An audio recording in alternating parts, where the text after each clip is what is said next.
Hello, hi guys, welcome back to the channel. This is me Rahul and you are watching exam Taiyari with Rahul.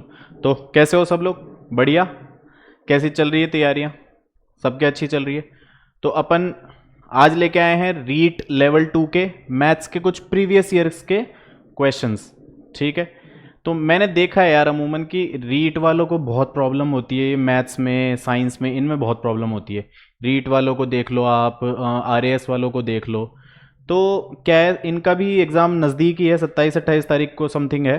तो मैंने सोचा कि क्यों ना थोड़ी तैयारी इनकी भी करवाई जाए। तो इसलिए एक सीरीज़ रीट वाली भी लेके आया हूँ, जिसमें जितने भी रीट के आज तक एग्ज़ाम हुए हैं उनमें मैथ्स के जितने भी क्वेश्चन हैं उनको कैसे करना है वैसे ही क्वेश्चंस आएंगे। उनके थ्रू कंसेप्ट्स भी मैं सिखा दूंगा। ठीक है। तो चलो शुरू करते हैं फटाफट बिना टाइम वेस्ट किए। पहला क्वेश्चन लेते हैं। देखो पहला क्वेश्चन क्या कह रहा है, ये आपको एक इक्वेशन सी बता रखी कि 27 की घात 2x माइनस 1, 27 की पावर 2x माइनस 1 बराबर में 243 की पावर 3। तो x का मान बताओ। देखो यार होता क्या है ना, जब भी ऐसा टाइप का कुछ आता है ना, तो जो ये नीचे बेस है ना, ये 27 और 243, इसको एक ही कोई अंक बनाओ कि अगर इधर वो अंक है तो इधर भी वही अंक होगा। ठीक है। अब देखो 27 को मैं क्या लिख सकता हूं, 3 का क्यूब, 3 गुणा 3 गुणा 3, 3 तिया 9 तिया 27। तो 3 का क्यूब अगर मैं लिखूं,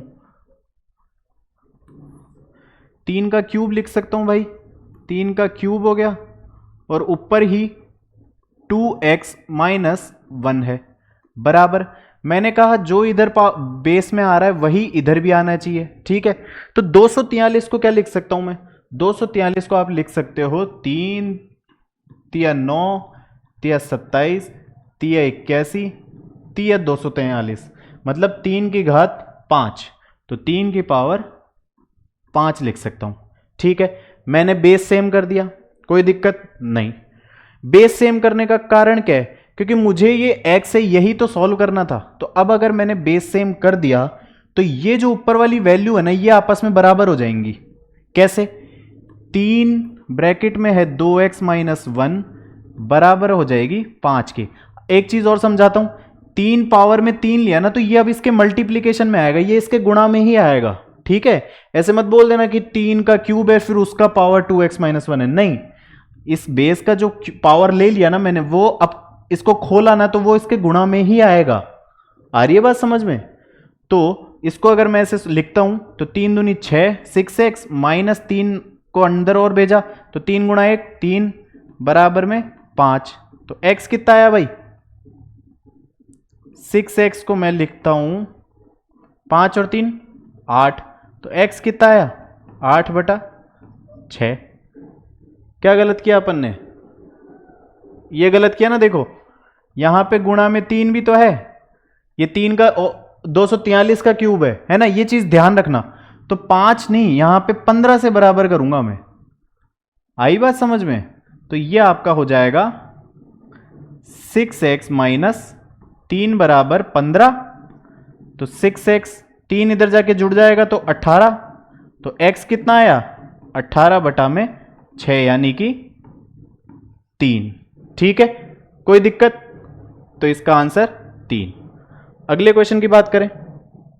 देखो जी, अगला क्वेश्चन कह रहा है कि एक कस्बे की वर्तमान जनसंख्या, मतलब अभी की पॉपुलेशन 5000 है। ठीक है साहब। बोल रहा है कि यदि जनसंख्या में हर साल 10% की कमी होती है, ठीक है, 10% कम हुए जा रहे हैं, तो ये बताओ 2 साल के बाद जनसंख्या कितनी होगी? भाई साहब देखो, एक तो सीधा तरीका कैसे है, बोल रहा है आज अगर 5000 है, हर साल 10% कम हो रही है, तो 5000 का 10% कितना होगा भाई? 5000 का 10% होगा 10/100। तो ये 2 से 2 काटे यानी कि 500। ठीक है।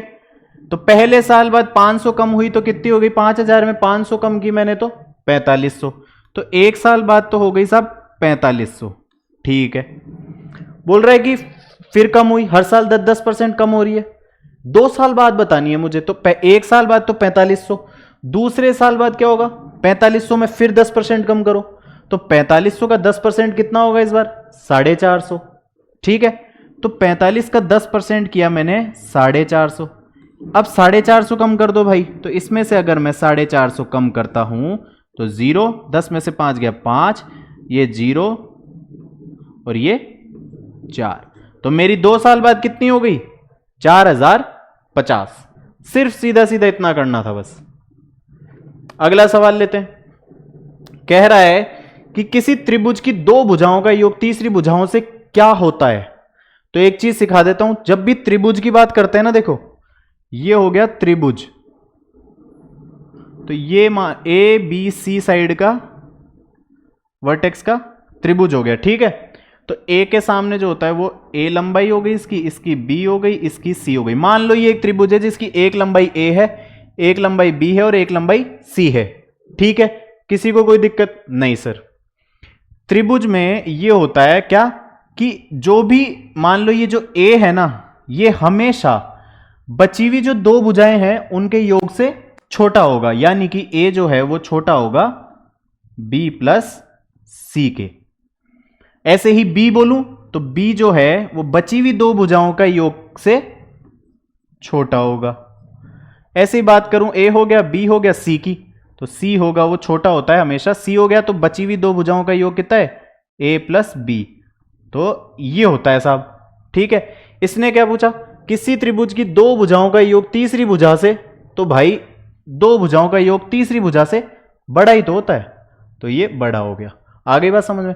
इसमें ही एक चीज और सिखा देता हूं, ये तो हो गई जोड़ की, योग की बात।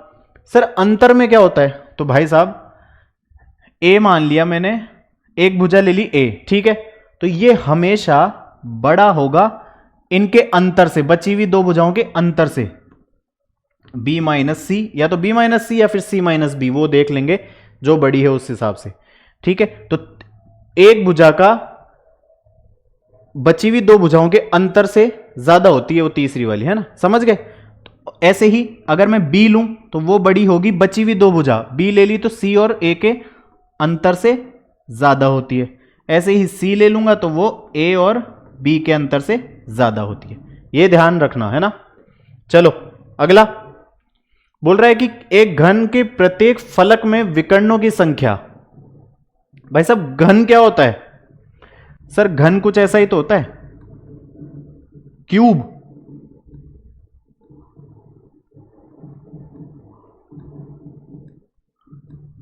ये घन हो गया आपका, हुआ। घन में क्या क्या होता है?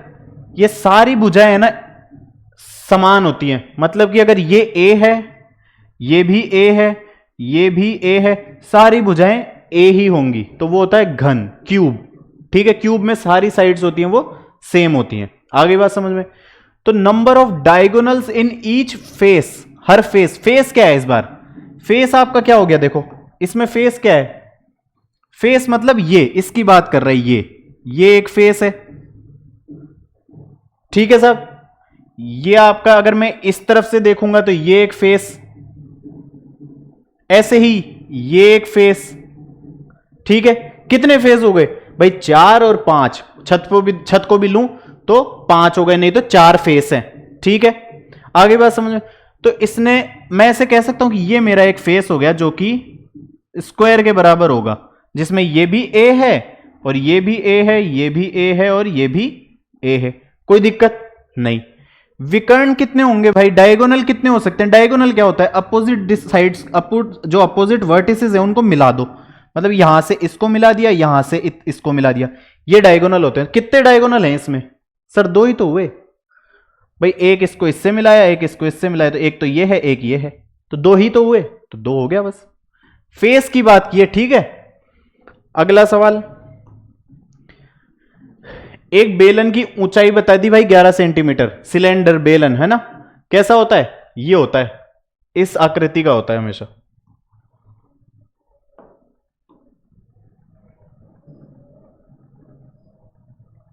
क्या कुछ बैठा है क्या इस पे?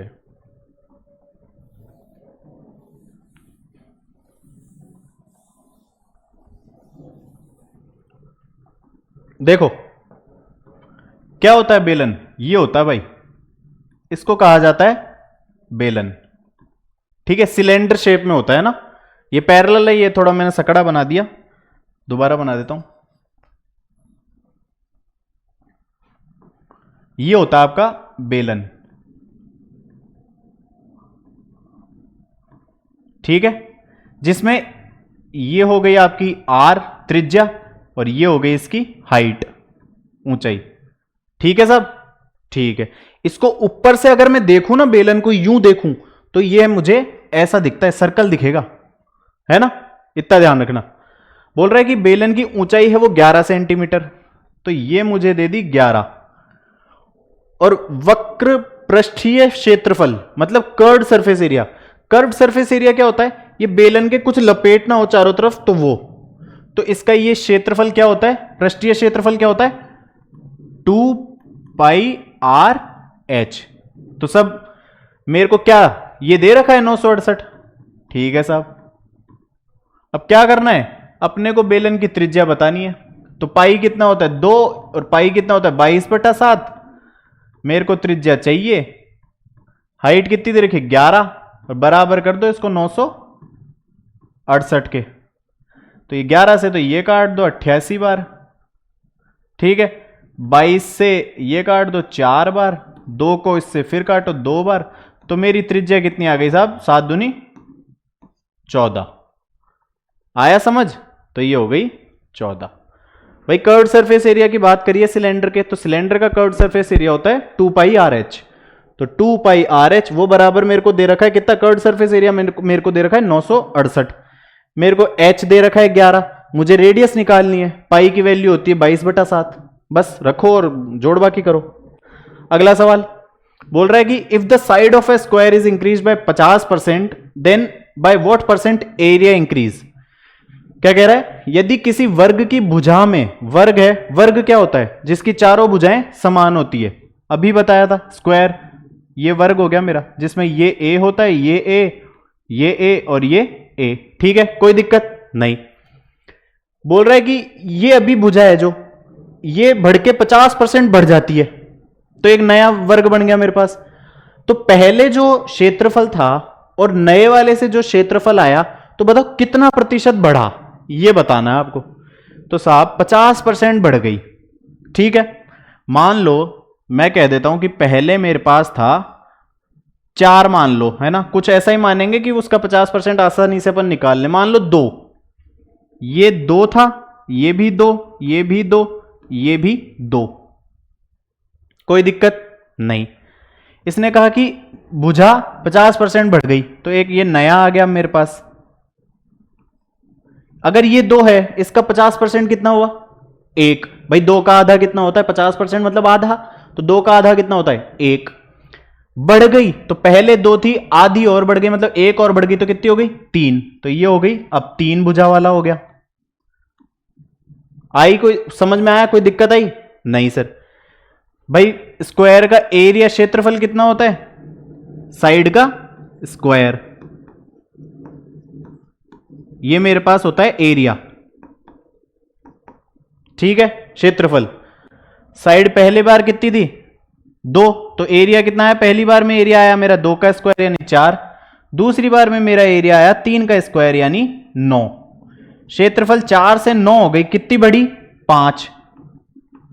बटा में पहले कितने शुरू के पहले वाले के रेस्पेक्ट में तो देखते हैं कि पहले 4 थी, अब 9 हो गई, तो 4 से बढ़ के 9 हो गई, मतलब 5 बढ़ गई। किसके रेस्पेक्ट में? 4 के रेस्पेक्ट में। तो बटा 4, और परसेंटेज निकालनी है तो गुणा में 100। इस 4 को मैं 100 काटूं तो 25 बार, तो 25 पंजे 125%। ये हो गया मेरा 125%। कोई दिक्कत? कुछ भी मान सकते हो, ये मत मैं भाई मेरे कहने पे मत जाना कि हाँ 2 मानी इसने तो ये भी 2 ही मानेंगे। नहीं नहीं नहीं, कुछ भी मान लो। 2 मानिए, तुम 4 मान लो, 3 मानोगे तो थोड़ी दिक्कत हो जाएगी तुम्हें, क्योंकि 3 का 50% मतलब 1.5, तो 4.5 जाएगा, 4.5 का स्क्वायर करते फिरोगे। तो ऐसा ही मानो ना, इवन नंबर मानो, सम संख्या मानो कि उसका 50% आसानी से आ जाएगा। इसलिए मैंने 2 मान ली। तुम 10 मान लो, ये 10 है तो ये 15 हो जाती, ये 100 एरिया हो जाता तो ये 225 होता, तो सीधा सीधा दिख जाता है 125%। कुछ भी मान लो, लेकिन सम संख्या मानना। और सम संख्या क्यों माननी है?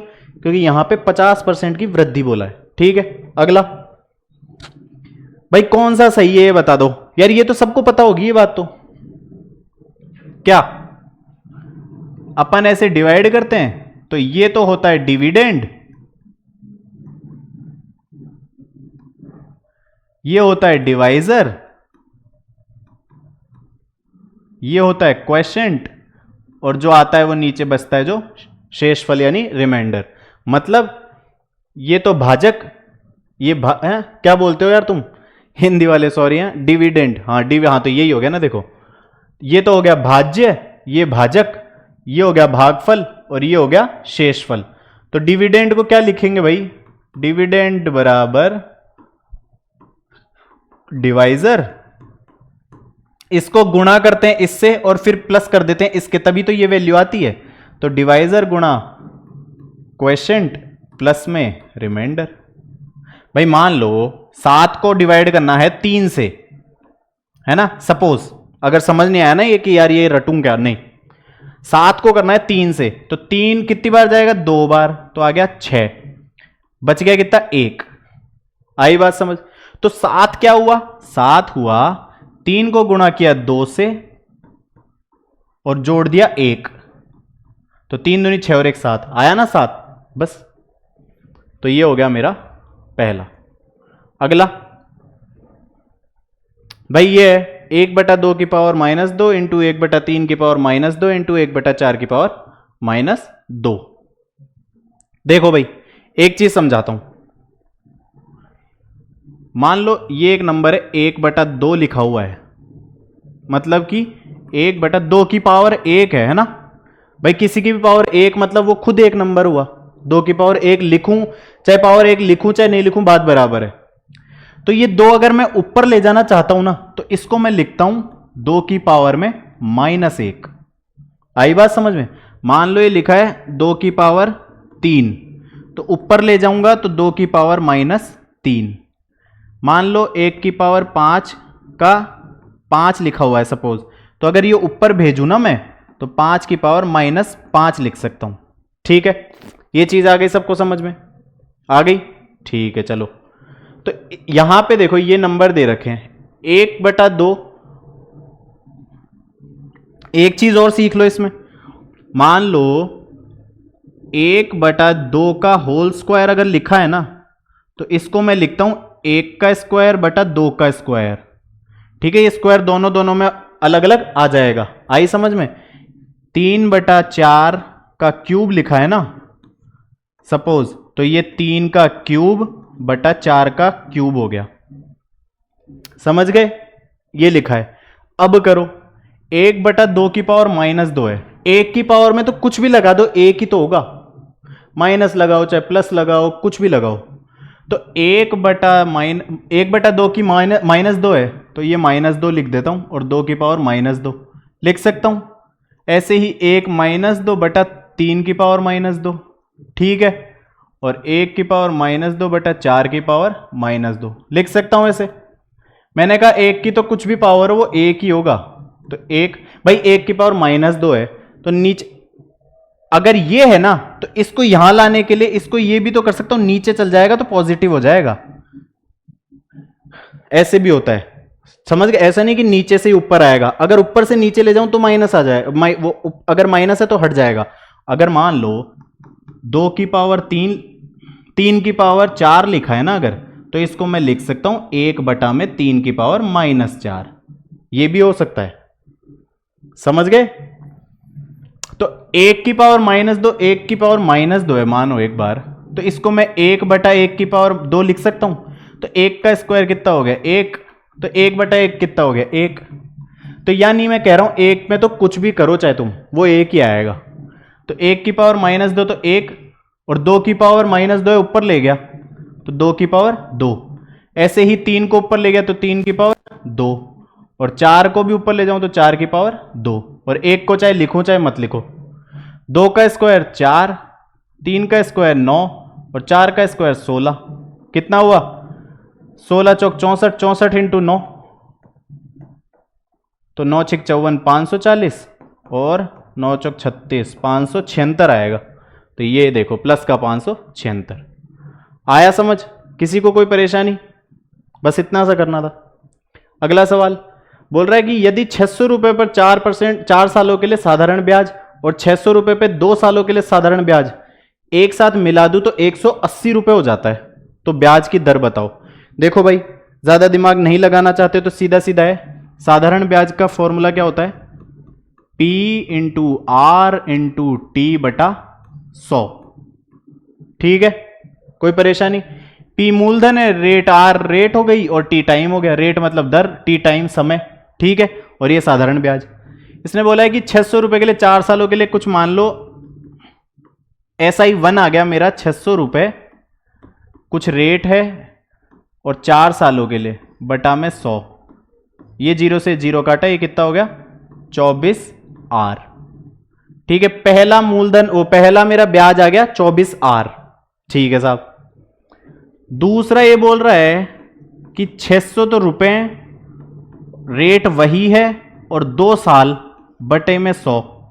तो इस बार हो गया मेरा 6 दूनी 12 मतलब 12R। एक मेरे पास ब्याज आ गया 24R, एक मेरे पास ब्याज आ गया 12R। इसने कहा ये दोनों मिला के बन रहे हैं 180।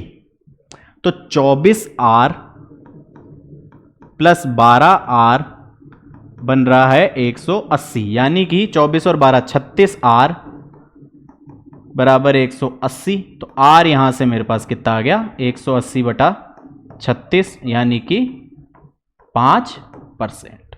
तो कितना आया भाई 5%। सीधा किसी को डायरेक्ट करना था भाई, 600 पे 4 सालों के लिए कोई ब्याज आया।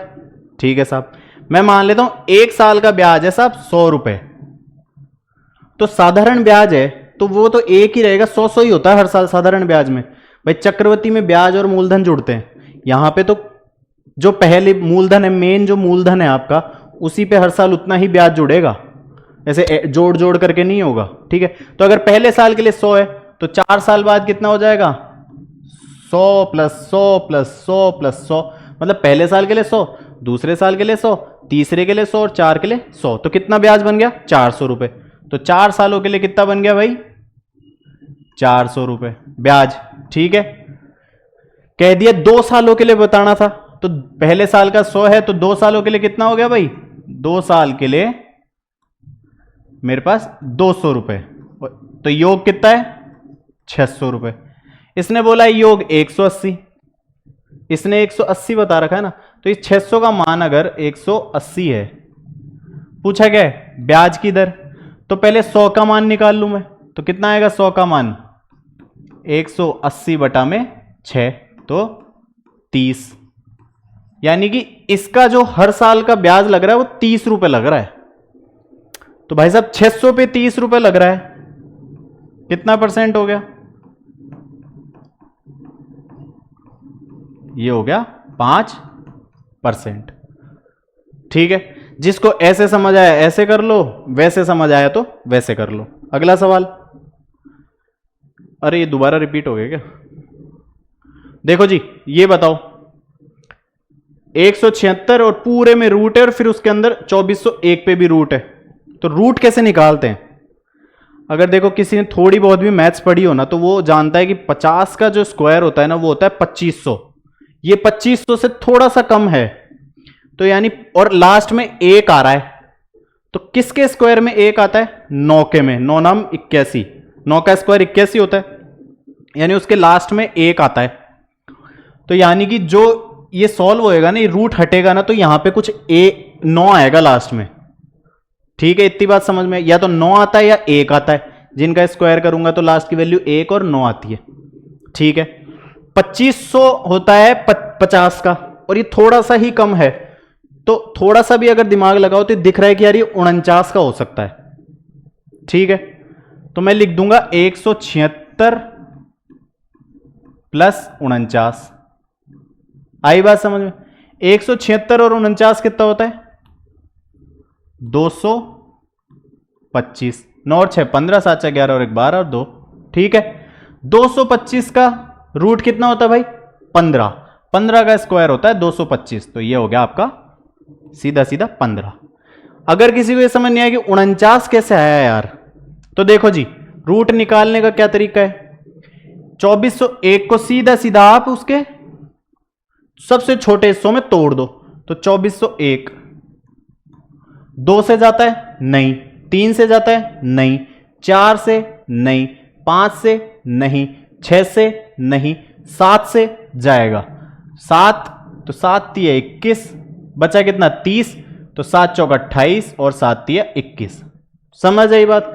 सबसे छोटा नंबर 7 ही है जो 2401 को काटा है, तो वो कर दिया मैंने। 343 फिर सिर्फ 7 से जाएगा, तो 7 से काटा। कितनी बार? 7 चौक 28, 7 नाम 63। 49 भी फिर 7 से, तो 7 7 49, और ये 7 फिर 1 से।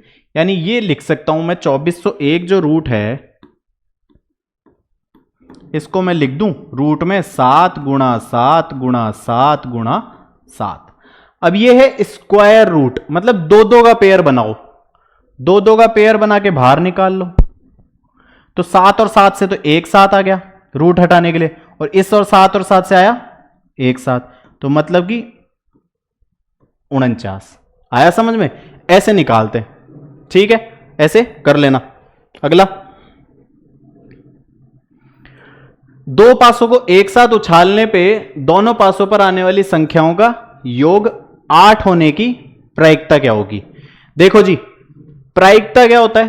प्रोबेबिलिटी। प्रोबेबिलिटी मतलब एक तो नीचे टोटल कितने ऑब्जर्वेशन आ रहे हैं, कितने तरीकों से, टोटल नंबर ऑफ ऑब्जर्वेशन, ठीक है। और ऊपर आता है जो मुझसे पूछा है, मुझसे क्या पूछा है कि 2 पासों को एक साथ उछालने पर दोनों पासों पर आने वाली संख्याओं का योग 8, तो मतलब फेवरेबल, उसको बोलते हैं फेवरेबल, जो मुझे चाहिए, जो सवाल में दिया हुआ है, फेवरेबल नंबर ऑफ आउटकम्स।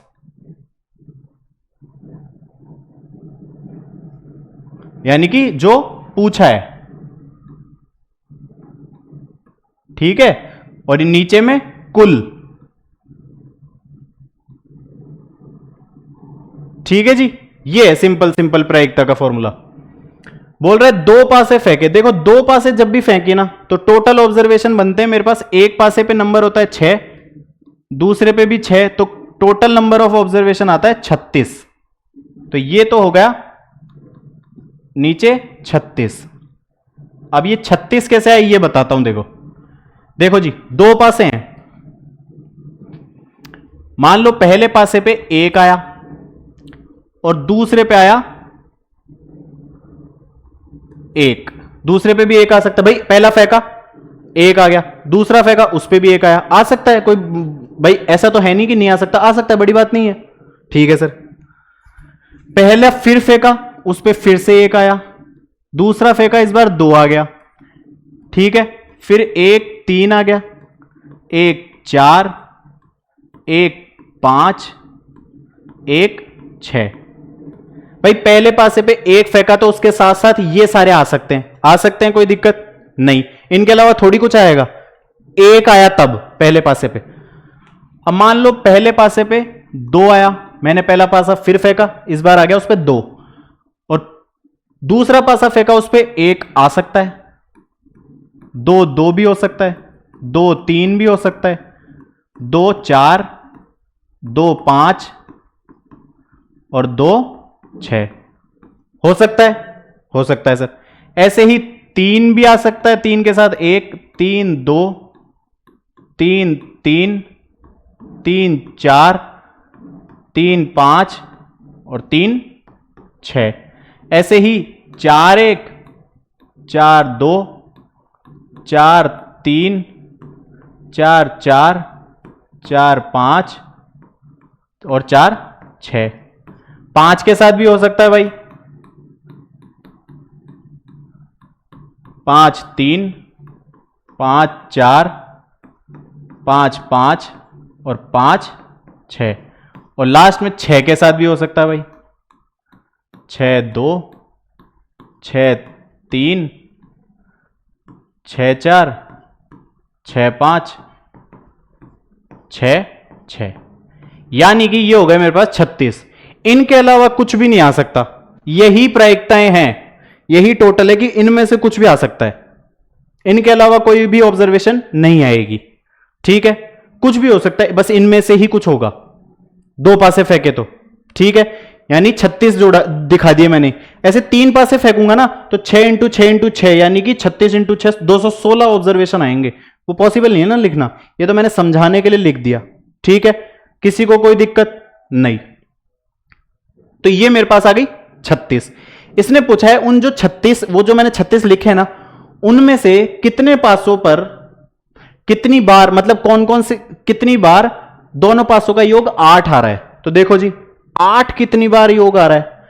तो अगर पहले पे दिमाग लगाओ कि पहले पे अगर 1 फेंका तो दूसरे पे 7 थोड़ी आएगा, और 1 और 7 ही तो 8 बनाता है। मेरे को योग बनाना है 8।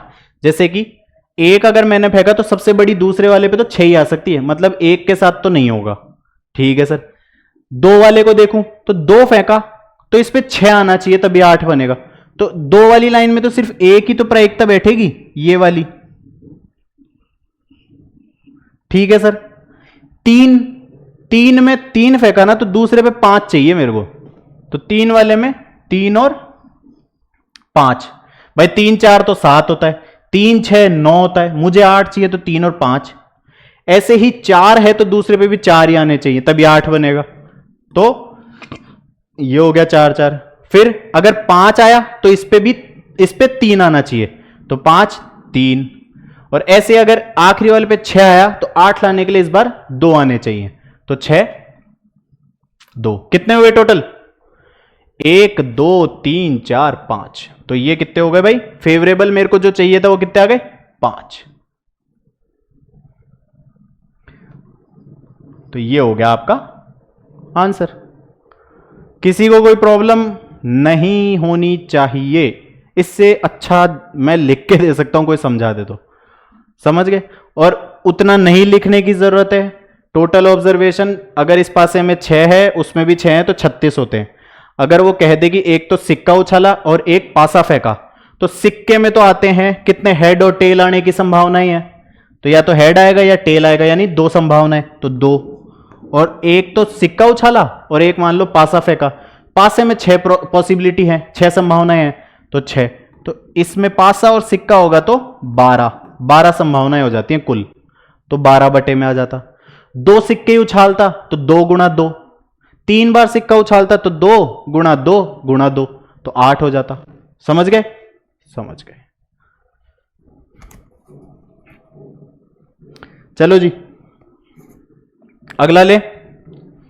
बोल रहा है कि वर्ग की भुजा एवं उसके विकर्ण की लंबाई का अनुपात बता दो। देखो साहब, वर्ग, आज बहुत वर्ग आ रहा है। स्क्वायर क्या होता है? सारी भुजाएं समान।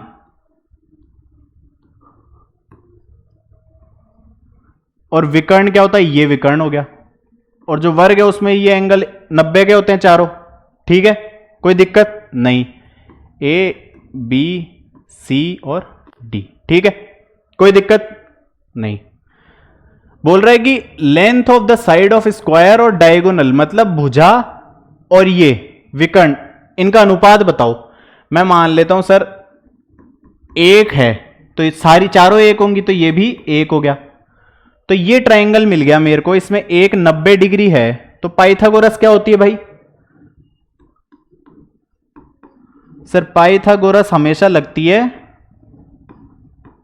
पाइथागोरस थ्योरम किस पे लगती है? जब 90 डिग्री वाला एक त्रिभुज होता है ना, उसमें लगती है पाइथागोरस। समझ गए? समझ गए। पाइथागोरस क्या बोलती है? सबसे लंबी 90 के सामने जो भुजा है उसका स्क्वायर, 90 के सामने कौन सी है भाई? बीडी। मैं ये ट्राइंगल ले लूं, मान लो ये वाला ट्राइंगल ले लिया, बी सी डी। ये हो गया बी, ये सी, ये डी। मेरे को पता है ये 1 है, ये 1 है, ये बताओ कितना आएगा? और ये 90 है।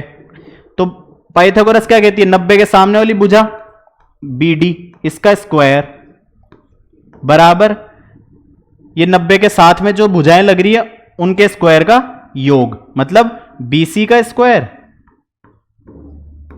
प्लस सी डी का स्क्वायर। तो अगर मैंने 1 1 मान रखी है तो बी डी स्क्वायर कितना होगा भाई?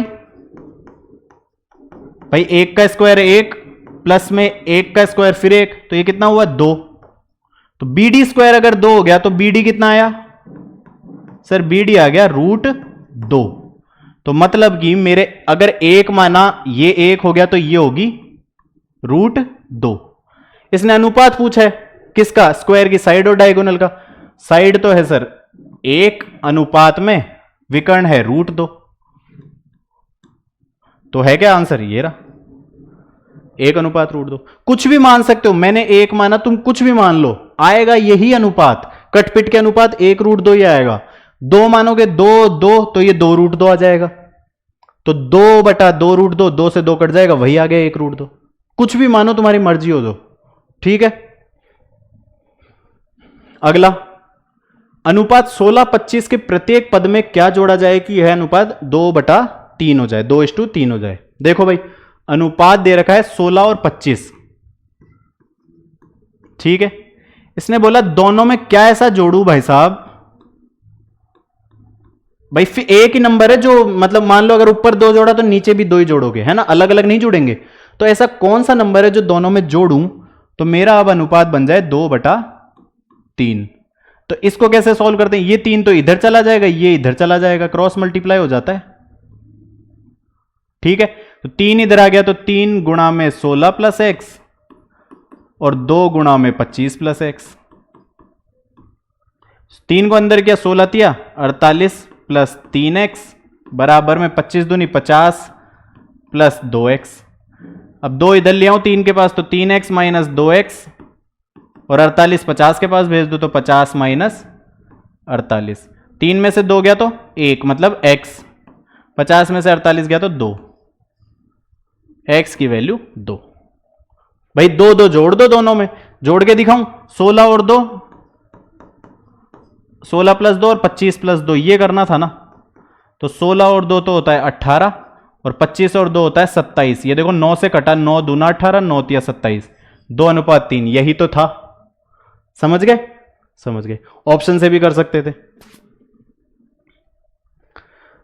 एक चतुर्भुज है जिसकी चारों भुजाएं और कोण परस्पर बराबर हों, तो वह क्या कहलाती है? भाई एक क्वाड्रिलेटरल है, क्वाड्रिलेटरल मतलब क्वाड मतलब 4, तो 4 भुजा वाला एक फिगर है ना, जिसकी 4 भुजाएं, 4 sides and angles are equal, चारों साइड्स बराबर हैं। भाई साहब स्क्वायर उठाओ सबसे पहले, ये सबसे पहले एक बार रेक्टेंगल उठाओ। तो आयत क्या होता है? आयत की चारों भुजाएं समान होती हैं क्या? आयत की तो आमने सामने वाली समान होती है, तो ये तो होगा नहीं, चारों भुजाएं समान नहीं है। रोम्बस, रोम्बस होता है सर ये, जिसकी भुजाएं तो सारी समान होंगी, लेकिन जो एंगल है ना वो बराबर नहीं होंगे, ठीक है। भाई साहब ये एंगल इसके बराबर क्यों नहीं है? अगर इसको मैं ऐसे बढ़ाऊं, ये देखो, और इसको थोड़ा सा ये बढ़ाऊं, तो जो ये बाहर वाला है ना वो इसके बराबर होता है। मतलब 2 अगर पैरेलल लाइन है ना, तो ये एंगल और ये एंगल देख भी तो पा रहे हो। अगर ये सीधी है तो इतना यहां खोला है, और ऊपर भी अगर यूं खोला है, तो भाई ये ही तो बराबर होगा, यहां जो है वहीं तो वो होगा, तो जो यही तो बराबर होंगे। मुंह खोल रहा है ना, देखो ऐसा का ऐसा ही तो कॉपी पेस्ट ऊपर वाले में है, तो ये ऊपर आएगी, तो ये वाला एंगल होता है इसके बराबर, ना कि ये। तो ये भी गलत हो गया। इसने बोला है कि जो कोण है वो भी बराबर होंगे, एंगल्स भी बराबर होंगे, ठीक है। पैरेललोग्राम, भाई साहब पैरेललोग्राम में भी आमने सामने वाली ही समान होती है, तो ये भी नहीं होगा। स्क्वायर हो गया सीधा सीधा। स्क्वायर में भाई साहब ये आपका स्क्वायर है, चारों भुजाएं बराबर और चारों कोण 90 के होते हैं, ठीक है। अगला, यदि एक पाइप का 3/10 भाग कीचड़ में है, 3/5 भाग पानी में है, तथा शेष 5 मीटर पानी की सतह के ऊपर है, तो कुल पाइप की लंबाई बताओ। ये कह रहा है एक कोई पाइप है, उसका 3/10 कीचड़ में, 3/5 पानी में, अब बचा हुआ है 5 मीटर। 5 मीटर इस बार फिक्स बता दी कि 5 मीटर लंबाई बच गई, जो वो पानी के ऊपर बता दी इसने कि ये 5 बच गई और वो पानी के ऊपर है। तो पूरे पाइप की लंबाई बताओ। कर लेंगे, 2 तरीके बताता हूं। एक तो मान लो, सीधा सीधा मान लो कि 10 और 5 का एलसीएम 50, मतलब गुणा मान लेता हूं मैं 50, फिर चेक कर लूंगा। या चलो तुम्हारे ये समझ नहीं आ रहा, मान लो 10 मीटर है एक लाइन, एक लंबाई है 10 मीटर, ठीक है। 3/10 एक पाइप का कीचड़ में है, इसका 3/10 कितना हुआ? 3। भाई 10 का 3/10 कितना होता है? 3 ही तो होता है। तो ये तो है आपका कीचड़ में, अच्छा ये होता है, ये तो है आपका कीचड़ में। ठीक है सर, 10 में से 3 कीचड़ में, 7 बचा हुआ है मेरे पास अभी, है ना। अब बोल रहा है 3/5 है वो पानी में है, तो 10 का 3/5 कितना होता है? 10 का सर 3/5, 5 से 2 मतलब 6, 6 पानी में है। ठीक है, 6 पानी में, 6 और 3 9 का हिसाब दे दिया, बच गया मेरे पास 1 अभी भी बचा हुआ है। इसने बोला है कि शेष जो 5 मीटर वो पानी के ऊपर, मेरा तो 1 पानी के ऊपर है और आपका 5, तो 1 अगर 5 के बराबर है, मैंने 10 मानी थी, तो 10 कितना हो गया भाई? 50 मीटर। 10 की वैल्यू 50 हो गई, ये आंसर है। समझ गए? नहीं समझे तो फिर और बताता हूं, एक्स लेके कैसे करो। मान लो एक्स है पूरी पाइप की लंबाई, तो एक्स 3/10 भाग कीचड़ में है, तो एक्स का 3/10 भाग कीचड़ में हो गया, मतलब 3x/10 तो हो गया कीचड़ में। ठीक है साहब, x माना है मैंने, है ना, x की पूरी लंबाई x है। फिर बोल रहा 3/5 भाग पानी में है, तो x का 3/5 भाग यानी कि 3x/5 पानी में है। ठीक है साहब, और जो बच गया जिसकी वैल्यू ही मुझे सीधी दे दी 5 मीटर, तो मेरा क्या बचा भाई? 3x/10 कीचड़ में गया और 3x/5 पानी में गया, तो कितना हुआ टोटल? 3x/10 प्लस 3x/5, तो यहां से 10 एलसीएम लू तो 3x प्लस 6x मतलब 9x/10।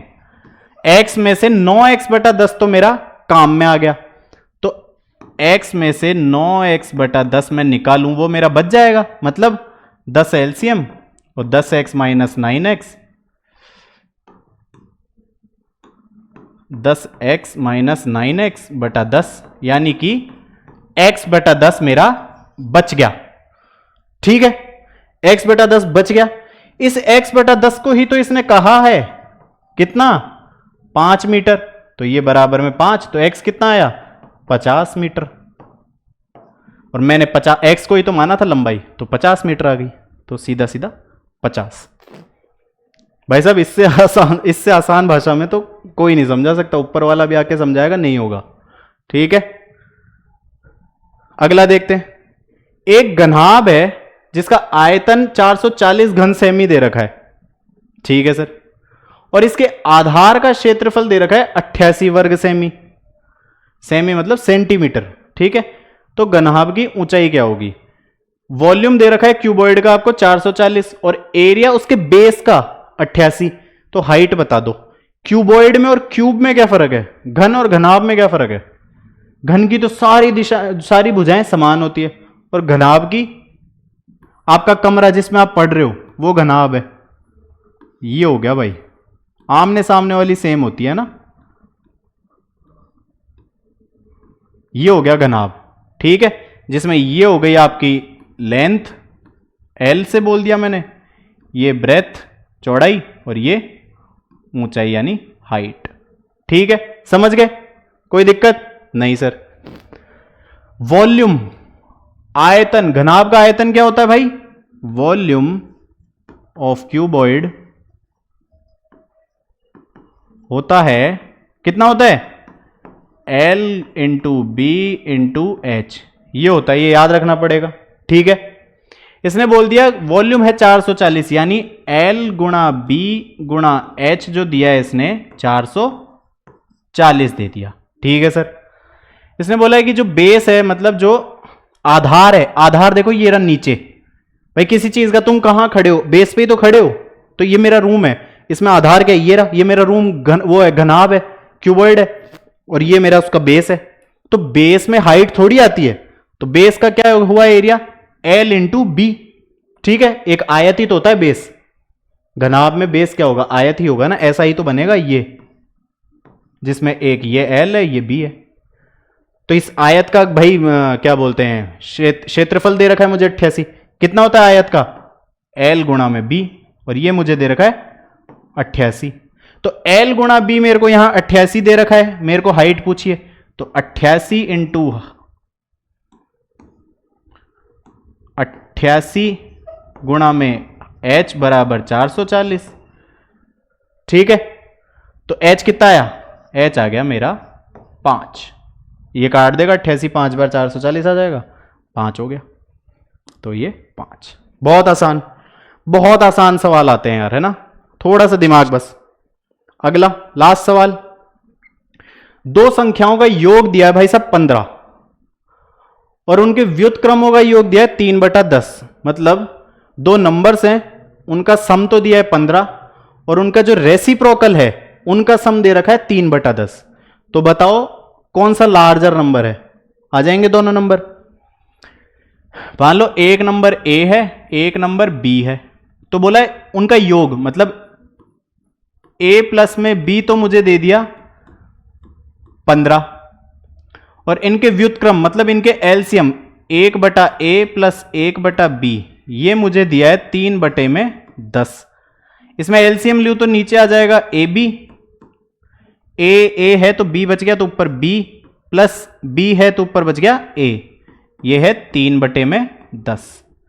ए प्लस बी मेरे को पता है 15 है, तो यहां अगर मैंने लिखा 15/a इंटू बी बराबर 3/10, तो ये 3 15 को काट देगा 5 बार, तो ए बी तो इधर चला जाएगा, 10 इधर, तो ए बी कितना आया, ए बी आ गया मेरा, ए बी इधर चला गया, 10 इधर, तो 5 इंटू 10 50। तो ए बी आ गया 50। अब देखो दो संख्याएं हैं जिनको जोड़ने पे तो आता है 15 और जिनको गुणा करने पे आता है 50। दोनों संख्याएं सोच पा रहे हो, थोड़ा सा भी दिमाग लगाओ तो दिख रही हैं 10 और 5। भाई 10 गुणा 5 तो 50 होता है और 10 और 5 का योग हो गया 15। ठीक है, ये तो हो गया देखने से पता चल रहा है अगर सोच पा रहे हो तो। और नहीं सोच पा रहे, आसान है ये तो दिख गया। मान लो कोई भारी काम आ जाता तो जो 50 है ना उसको तोड़ लो, उसके एलसीएम निकाल लो, मतलब उसके सबसे छोटे फैक्टर्स में तोड़ो। कैसे, जैसे अभी सिखाया था मैंने, भाई 50 को तोड़ो, एलसीएम कैसे लेते हैं 50, तो 2 से जाता है सर, जाता है कितनी बार 25। अब 2 से जाता है नहीं, 3 से नहीं, 4 से नहीं, 5 से जाएगा, तो ये 55 25, फिर 5 भी 5 से जाएगा, मतलब 5 5 2। अब 2 के पेयर बनाओ, पद बनाओ, दो के इन 3 में से 2 के पद बनाओ जिनको जोड़ने पे तो आ जाए 15 और गुणा करने पे तो 50 ही आएगा क्योंकि सारे काम में लेने हैं। ठीक है, तो जोड़ने पे 15 आ जाए तो मैं पहले 25 25 और 2 लूं क्या, 25 और 2 तो 27 होते हैं, तो ये तो नहीं होगा। ठीक है, छोड़ो सर। या इससे पहले मैं ये भी ले सकता हूं कि 25 25 दूनी 50 50 और 1, ये भी ले सकता था, पर इससे तो 51 आ रहा है, तो ये भी नहीं होगा। ठीक है, अब मैं लेता हूं 5 दूनी 10 और एक 5, 5 दूनी 10 तो एक नंबर ले लेता हूं और एक 5। अब हो गया 10 गुणा 5 में तो होता है 50 और 10 और 5 होते हैं 15। ठीक है, तो ये मेरे नंबर हो गए भाई साहब। तो इसमें बड़ा वाला तो है 10, छोटा वाला है 5। क्या पूछा है, बड़ी संख्या 10 आ गई। कोई समस्या परेशानी, बहुत आसान सवाल आते हैं और बहुत आसान लेके आया हूं, थोड़ा थोड़ा लेवल आगे बढ़ाऊंगा, है ना। तो आज के लिए इतना ही काफी है। उम्मीद करता हूं आपको समझ में आया होगा, मजा आया होगा, है ना। और जो थोड़ा बहुत जानते हैं मैथ्स उनको तो बहुत ही लल्लू सवाल लगे होंगे। ठीक है, चलो तब तक के लिए धन्यवाद। और अगर वीडियो अच्छा लगे तो लाइक करो, शेयर करो और चैनल को सब्सक्राइब करो।